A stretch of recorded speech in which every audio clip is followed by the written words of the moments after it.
welcome back to the Nightly Sports Call. Adam just tweeted me, will the Steelers give Harrison any significant playing time or stick to Watt down the road? He also liked my new hairdo, which isn't really new, but thanks, I appreciate it. I just did get a haircut here about a week ago. They're definitely gonna stick with Watt. There's no question about it.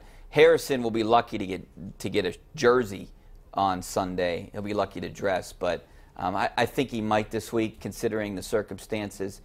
But they're not replacing Watt with Harrison. No doubt about that. All right, Andy Ruffalo tweeted me, so sad this Ravens week, and nobody is even excited like previous years. I think there's a lot of excitement. Yes, it's been a difficult week. There's no doubt about that. Let's go out to the phone lines, and we got Chris in Uniontown. How you doing, Chris? How you doing tonight? Good. I don't agree with Pat Narduzzi getting hired. Only way that would work if he goes out and get him a top-notch defensive coordinator, like one of them coaches that got fired that might have been a defensive mind.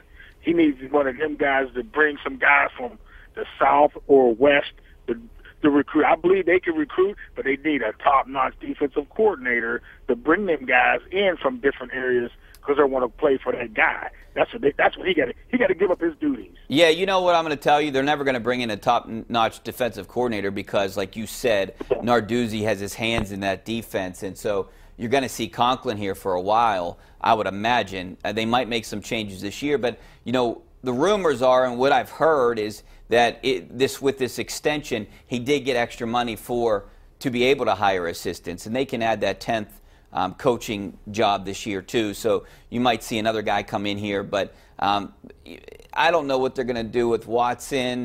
They got to give him another year as an offensive coordinator, but the offense wasn't nearly as exciting as it was last year with Canada or someone that would be like him. But who knows what they're going to do. They only had so much money to pay these guys, and maybe now if they have more money, you're right, they can bring in a big-time offensive coordinator or someone that's up and coming that they might be able to match what another school is offering. But I don't see Conklin going anywhere for the near future.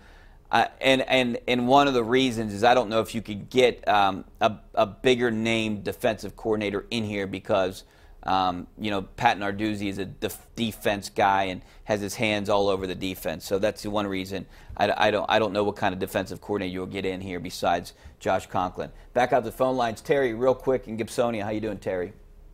Good. I know the Steelers' defensive scheme doesn't fit an aging Harrison, but I think to beat New England, they're going to need to get to the quarterback.